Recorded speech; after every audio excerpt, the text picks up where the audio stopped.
So, Caitlyn Clark, this is big. This is big. Caitlyn Clark talking at the Pro-Am. Now I'm back to feeling 100%. It was a bit of a shitty one. When it came to Caitlyn Clark, that she was just injured the entire season, and she wasn't right. Like, we can be honest here. Like, Caitlyn Clark was not right. She was not right from minute one. Like, from that game that she played in Iowa, I still was so confused. Do you guys remember when she played the preseason game? She didn't look right against Iowa. She was like playing at 50% speed. But then after that, she went and played in a preseason game against Atlanta. And it's like, why is she playing this game? Like, you don't need to go and play. You absolutely don't need to play a preseason game in Atlanta. But she chose to do that, and obviously that was her choice. The team kind of pushed her out there, but I still think that was too much of a risk. And then obviously the groin injuries happened, and the ankle injury that the Fever tried to make a secret. It was like, I think kind of everything. It was a mixture of everything with like when it comes to like Caitlyn Clark, and I don't think the Fever handled it well, as we've seen by them hiring like an entire new health staff. But the fact Caitlyn Clark feels like she's 100%, and you could see it with the golf, that it's like, you can see Caitlyn Clark was herself again, joking around, messing about, and that's a positive. Like, that's just a positive sign. That's a massively positive sign to see your star player being kind of themselves again. And like, look, when it comes to Caitlyn Clark, signed a CBA, Neka Wumake. Like, Neka got her bag money from Saudi Project B and then a conflict of interest. I watched her Rachel Demita video, and I had said it before plenty of times. The amount of involvement from the Saudis is tiny. It's tech bros. And by the way, those tech bros have as much money as, like, they don't have as much money as the Saudis, but like the tech bros can afford to lose $1 billion. Like, a collection of tech bros can afford to risk $1 billion, because it's all just like, it's all bet gambling on women's sports being the next fucking AI. That's what it is. Like, I've heard it being compared to the new AI or crypto. Like, they think that it's like, you know, it's too expensive to get into any of these men's sports leagues. So they're trying to think that it's something. They're looking at the women's sports leagues and looking at the valuations of teams 10xing in 4 years, and they're like, okay, we need to get in on this. That is where the Project B money's coming from. It's very, like, I think as far as we're aware, it's being ran by a company. It's ran by an event company that's ran by the Saudis. Like, I don't think there's any of the real money's coming from there. And even if it was, who cares at the end of the day? Who cares? But as far as we're aware, it's not. It's coming from tech bros, who are some of the richest, some of the smartest and dumbest with their money people ever. Like, most of these tech bros are severe risk takers. Are absolutely severe risk takers. But yeah, it's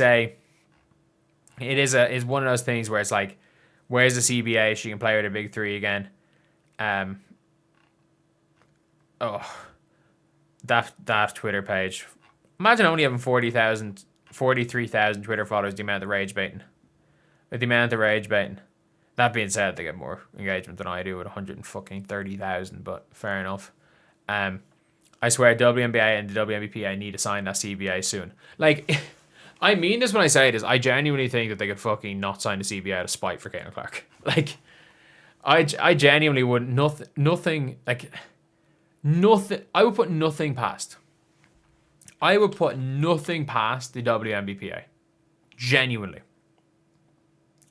Like, and no matter how ridiculous something sounds, you can't guarantee the WNBPA wouldn't do it.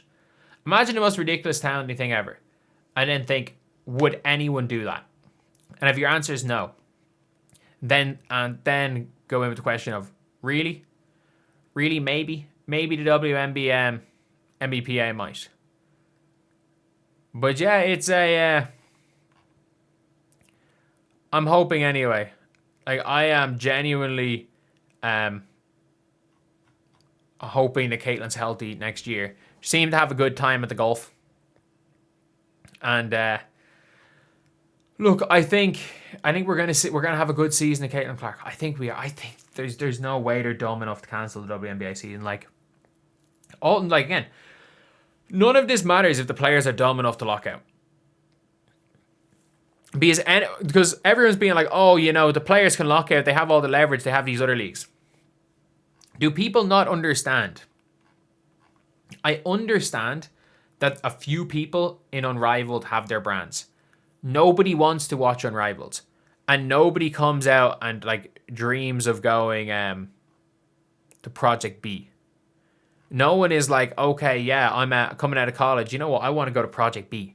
And by the way, even if the money's big, I do think in general we're going to be seeing a lot of those young players tearing up that Unrivaled contract.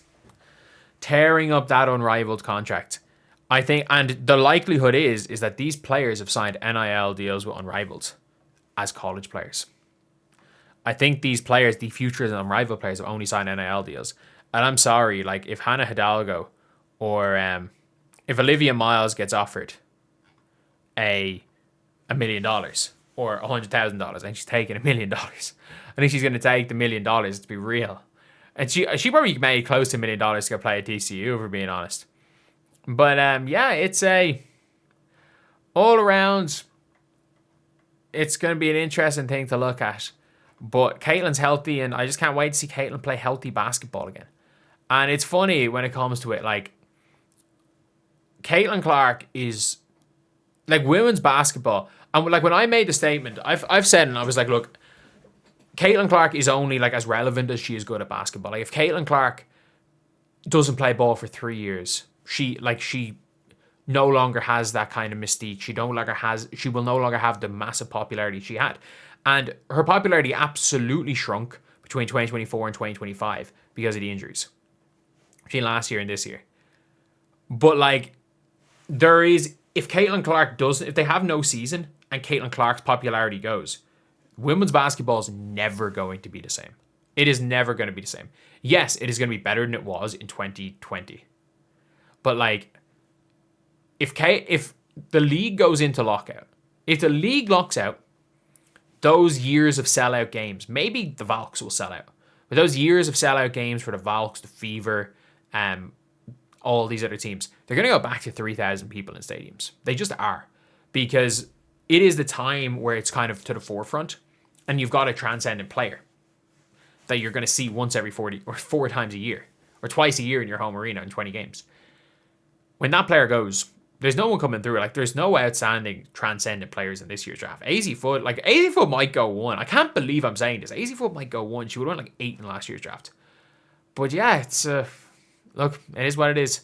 Caitlyn Clark looks healthy again, though. I'll see you guys.